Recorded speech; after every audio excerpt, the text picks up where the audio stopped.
క్రీస్తునందు మీకు శుభములు. దేవుని యందు విశ్వాసముంచుచు నిరీక్షించుచున్న వారి పట్ల అలా కాని వారి వైఖరి ఎలా ఉంటుంది అంటే, విశ్వసించుచున్న వారి పట్ల అవిశ్వాసులైనను, అవిధేయులైనను, విశ్వాసఘాతకులైనను, విశ్వాసము లేకుండా ఉన్నామని చెప్పుకొనుచున్న వారైనను ఏ రీతిగా వాళ్ళు ప్రవర్తిస్తూ ఉంటారు అనే సంగతిని ఈరోజు మనం ఆలోచన చేద్దాం. ఎందుకంటే చాలామంది విశ్వాసం వల్ల నిరీక్షణ చుట్టూ ఉన్న వాళ్ళ యొక్క ప్రవర్తనలో ప్రభావితం అవుతూ ఉంటుంది. అలా కానంత వరకు దేవుణ్ణి మనము సంతోషపెట్టి దేవుడు మనకు ఏర్పాటు చేసిన వాటన్నిటిని మన జీవితంలో పొందుతూ ఉంటాం. ఒకవేళ మన విశ్వాసము దానివల్ల నిరీక్షణ మనుషుల మాటలను బట్టి మనతో వ్యవహరించే విధానం బట్టి ప్రభావితం అవుతుంది అంటే, మనము నిరీక్షణలో వెనకాడుచు విశ్వాసంలో బలహీనమవుతూ వాళ్ళ యొక్క మాటలకు లోబడుచు దేవునికి, ఆయన చిత్తమునకు, ఆయన ఇష్టమునకు మనం దూరం అయిపోయే అవకాశం ఉంది.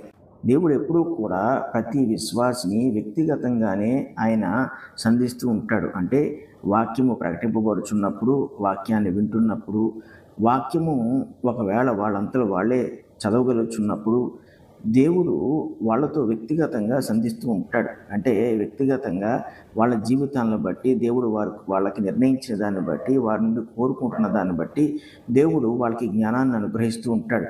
ఆ జ్ఞానాన్ని పొందిన ప్రతివాడు కూడా దాని ప్రకారం నడుస్తున్నప్పుడు విశ్వాసము పొందిన వాడై నిరీక్షణతో నడుస్తూ ఉంటాడు.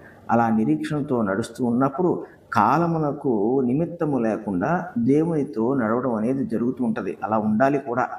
కొన్నిసార్లు దీర్ఘకాలము దేవునితో ఆ నిరీక్షణలో ప్రయాణం చేయవలసి ఉంటుంది. అప్పుడు చుట్టూ ఉన్నవారు వాళ్ళు అవిశ్వాసులైనప్పుడు, లేక అవిధేయులుగా జీవిస్తున్నప్పుడు, విశ్వాసఘాతకులుగా ఉంటున్నప్పుడు, విశ్వాసము లేనివారై ఉండి విశ్వాసము కలవారిగా వాళ్ళు వేషధారణ వేస్తున్న సమయాల్లో వాళ్ళందరూ కూడా మన పట్ల చూపించే వైఖరిని బట్టి, లేదా మన గురించి మాట్లాడే మాటలను బట్టి మనము కదిలిపోకుండా ఉండవలసిన వారమై ఉన్నాం. వాళ్ళ మాటలకు మనం బెదరకూడదు. వాళ్ళు అనుకునే మాటలను మనం విన్నప్పుడు మనం నిరుత్సాహపడకూడదు, అలాగని కోపగించకూడదు. వారితో పట్టింపు లేకుండా మన జీవితాలను మనం జీవించేస్తూ ఉండాలి. అయితే వాళ్ళ మాటలు కానీ ఆలోచనలు కానీ మన విషయంలో ఆగిపోవు. అవి మనము విశ్వాసమందు కొనసాగుచున్న కొద్దీ ఎక్కువ అవుతూనే ఉంటాయి. వాళ్ళు మరింత ఎక్కువగా మాట్లాడటము, ఒక రకంగా మనతో వాళ్ళు యుద్ధము చేసినట్లుగానే మాట్లాడుతూ ఉంటారు. వాళ్ళు మన పరిస్థితులను హేళన చేస్తూ ఉంటారు. మన జీవితాన్ని చేతగాని జీవితంగా ఎంచుతూ ఉంటారు. మనం తీసుకునే నిర్ణయాలు అవి దేవుని యందు నిలిచి ఉంటాయి కాబట్టి అవి వాళ్ళకి అర్థం కాని పరిస్థితిలో వాటిని విమర్శిస్తూ ఉంటారు. వాటి వల్ల పరిణామమును వారు ఊహిస్తూ ఉంటారు. ఏ చిన్న పరిణామము ఒకవేళ అనుకూలంగా లేకపోయినా అది ఇదిగో ఇందువలనే అనే ఒక విధానాన్ని మాటలలో వాళ్ళు చూపిస్తూ ఉంటారు. ఈరోజు మనం ఒక సంగతిని, ఒక సందర్భాన్ని చూసుకుందాం. నిర్గమాకాండము 14వ అధ్యాయంలోకి వచ్చేటప్పటికి, అప్పటికి దేవుడు తొలిచూళ్ళందరినీ కూడా ఐగుప్తీయులలో ఉన్న వారిని చంపివేయడం జరిగింది. ఇశ్రాయేలీని ఐగుప్తీయులు బయటికి తరిమివేశారు. వీళ్ళు బయటికి వచ్చేసిన తర్వాత ఐగుప్తీయులందరూ ఫరోతో కలిసి మళ్ళీ ఆలోచన చేసుకుని, మనం తప్పు చేశాము, ఇశ్రాయేలీలను మనం అనవసరంగా బయటికి పంపించాము, కాబట్టి వాళ్ళని వెళ్ళి మళ్ళీ పట్టుకుని వెనక్కి తీసుకువద్దామన్న ఆలోచనతో ఫరో అతనుకున్న ఉత్తమమైన రథములతో బయలుదేరి ఇశ్రాయేలీలు వెంటపడటం మనం చూస్తూ ఉంటాం. అయితే దేవుడికి ముందుగానే తెలుసు వీళ్ళు ఇలా వెంటపడతారని. కాబట్టి ఇశ్రాయేలీలను కూడా దేవుడు పరీక్షించి వాళ్ళకి ఒక అద్భుతమైన కార్యాన్ని చూపించాలనుకున్నాడు. ఆయన ఎవరో తెలియజేయాలనుకున్నాడు. ఐగుప్తీయుల మీదట వాళ్ళని హింసించరు అనే రుజువును వాళ్ళకి చూపించాలనుకున్నాడు. కాబట్టి వాళ్ళు సాధారణంగా వెళ్ళిపోవాల్సిన మార్గం కన్నా కూడా ఎర్ర సముద్రం వైపు వాళ్ళ మార్గాన్ని మళ్ళిస్తాడు.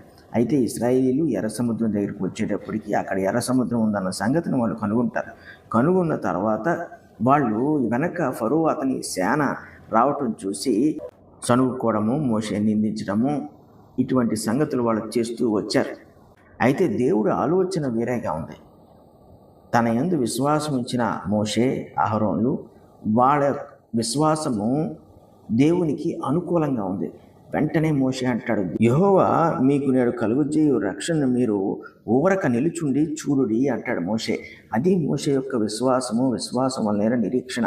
దేవునిపై పూర్తిగా ఆధారపడి రేపు ఏమి జరుగుద్దా అన్నది ఆలోచన చేయకుండా తన జీవితాన్ని, తన జనుల జీవితాన్ని దేవుని చేతికి అప్పగించి ముందుకు నడిచినవాడు. అయితే ఇప్పుడు అవిశ్వాసులైన వారు, అవిధేయులైన వారు, దేవుణ్ణి ఇష్టపడిన వారు, వేషధారులు, ఇటువంటి వాళ్ళందరూ కూడా మన విశ్వాసం నిరీక్షణ విషయంలో వాళ్ళు ఎలాగో ఆలోచన చేస్తారనేది మనం చూస్తున్నాం. కాబట్టి ఫరో ఎలాగైతే ఆలోచన చేశాడో వాళ్ళు కూడా అలాగే ఆలోచన చేస్తూ ఉంటారు. ఈ 14వ అధ్యాయము నిర్గమాకాండము 3వ వచనంలో అక్కడ మనం చూస్తున్నాం. ఫరో ఇశ్రాయేలీయులను గూర్చి వారు ఈ దేశంలో చిక్కుబడి ఉన్నారు, అరణ్యము వారిని మూసివేసినని అనుకొనెను. ఇక్కడ దేవుని యొక్క మహత్యము ఫరో ఇంకా అర్థం చేసుకోలేదు. 10 అద్భుతాలు ఫరో చూసినప్పటికీ కూడా అతడు ఈ లోక సంబంధంగానే చూడగలుగుతున్నాడు. ఎందుకంటే అతడు దురాశ చేత, అహంకారం చేత నడిపింపబడుతున్నాడు.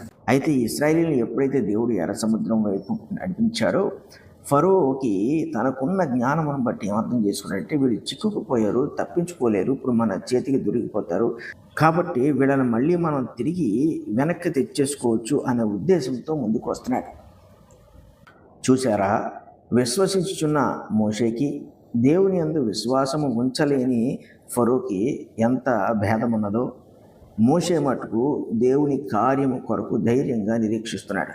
ఫరో అనుకుంటున్నాడు దేవుడు వీళ్ళకి సహాయం చేయలేడు, వీళ్ళ మార్గములన్నీ మోసుకుపోయి వీళ్ళు పొరపాటున ఈ తప్పు మార్గంలో వచ్చి ఇక్కడ చిక్కుకుపోయారు, కాబట్టి వీళ్ళు మనకు దొరికిపోతారు అని అనుకుంటున్నారు. ఈ రోజుల్లో విశ్వాసమును బట్టి నిరీక్షించే వారి విషయంలో మిగిలిన వారు అంటే అలా కాని వారందరూ కూడా ఇలాగే ఆలోచన చేస్తూ ఉంటారు. వీళ్ళకి అయిపోయింది, వీళ్ళకి ఏమీ చేత కాదు, లేకపోతే వీళ్ళు తప్పు మార్గంలో ఉన్నారు, వీళ్ళ ఆలోచన వీళ్ళకి నష్టాన్ని తీసుకొచ్చిన రకరకాలుగా అనుకోవచ్చు. కానీ దేవుడు అనుగ్రహించిన విశ్వాసం అనే నిరీక్షణ ఎప్పుడూ కూడా తప్పు కాదు. అది ఎప్పుడూ నష్టానికి నడిపించదు, అది ఎప్పుడు విజయానికి నడిపిస్తుంది. తగిన సమయంలో దేవుడు విజయాన్ని ఇస్తాడు. కాబట్టి ఫరో ఇలా అనుకోవడంలో అతని యొక్క బుద్ధిహీనత బయటపడింది. దేవుని గురించి అతనికి ఎంత మాత్రము జ్ఞానము కలగలేదు. ఎన్ని చూసినా కూడా దేవుని విషయంలో, ఆయన మహత్యం విషయంలో అతను నేర్చుకోలేకపోయి శరీర సంబంధిగానే ఇశ్రాయేలీయుల వెంట పడ్డాడు. వాళ్ళని గురించి ఆలోచన చేశాడు. ఆ తర్వాత ఏం జరిగిందో మనకు తెలుసు. మోషే ఎప్పుడైతే ఈరోజు దేవుడు అనుగ్రహించే రక్షణ మీరు ఊరకనే నిలిచుండి చూడండి అన్నప్పుడు, దేవుడు ఎప్పుడైతే ఎర్ర సముద్రం పాయలుగా చేశాడో ఇశ్రాయేలీయులు ఆశ్చర్యపోయారు. పొడి నేల మీద వాళ్ళు నడిచి దాటినప్పుడు ఫరో సేన ఆ ఎర్ర సముద్రంలో మునిగిపోవడము, వాళ్ళు నశించిపోవడము జరిగింది. ఇప్పుడు విశ్వాసం వల్ల నిరీక్షించిన వారు విజయం పొందారు, వారిని విమర్శించిన వారు కూలిపోయారు, వారిని హేళన చేసిన వారు కూలిపోయారు, వాళ్ళ గురించి తప్పుగాను మాట్లాడిన వారు అందులో మునిగిపోయారు. దేవుడు ఎప్పుడు తన ప్రజల పక్షముగానే ఉంటాడని ఆయన యందు విశ్వాసం ఉంచుతున్న ప్రతి వాడు కూడా నమ్మాలి. దేవుడు ఎప్పుడూ కూడా నీ శత్రువు పక్షాన ఉండడం, నిన్ను విమర్శించేవాడి పక్షాన ఉండడం. దేవుడు ఎప్పుడూ కూడా వాడికి నీపై పై చేయి ఇవ్వడం. కొంతకాలము వాడికి పై చేయి వచ్చినట్లుగా వాడు అనుకునేటట్లు చేస్తాడు. ఎందుకు అంటే దేవుడు తన కార్యమును నీకు మాత్రమే కాదు, వాడికి కూడా వాడు ఎంత అబద్ధికుడో ఎంత చెడ్డవాడో తెలుసుకునేటట్లుగా దేవుడు చేస్తూ ఉంటాడు. కాబట్టి మనం విశ్వాసము బట్టి ఒక విషయం గురించి దేవుని యందు నిరీక్షిస్తున్నప్పుడు సమాజం యొక్క దృష్టిని మన దృష్టిలోకి తీసుకోకూడదు, మనుషుల యొక్క మాటలను మన చెవిలోకి తీసుకోకూడదు, మనుషుల యొక్క పరిస్థితుల ప్రభావం మన మీద పడేటట్లుగా చేసుకోకూడదు. మన విశ్వాసము మన దేవుని యందు, ఆయన క్రీస్తు యందు సూటిగా ఉండాలి, బలముగా ఉండాలి, కార్యము జరిగేటట్లుగా ఉండాలి. అప్పుడు దేవుడు తగిన సమయంలో కార్యము చేసినప్పుడు మిగిలిన వాళ్ళందరి శక్తి కూడా శూన్యము చేయబడుతూ ఉంటుంది. పరిశుద్ధులకు తండ్రి, కృపగల దేవా, మీకు స్తుతులు స్తోత్రాలు.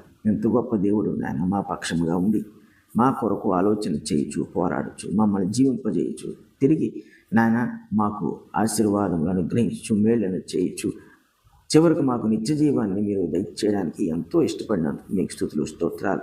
సామాన్యమైన ప్రజలము నాయన, పాపము చేత పట్టబడిన వారము, మాకు ఏ నీతి అయినను న్యాయమైనను తెలియక జీవించున్న వారికి ఎంతో గొప్ప జీవితమును, పరిశుద్ధతను, నీతి న్యాయములను కలుగజేసి నీ జ్ఞానములో మమ్మల్ని విశ్వాసవంతులుగా నడిపించున్నందుకు మీ కృతజ్ఞతాసు చెల్లిస్తూ యేసు పరిశుద్ధ నామమున అడుగుచున్నాం తండ్రి, ఆమేన్.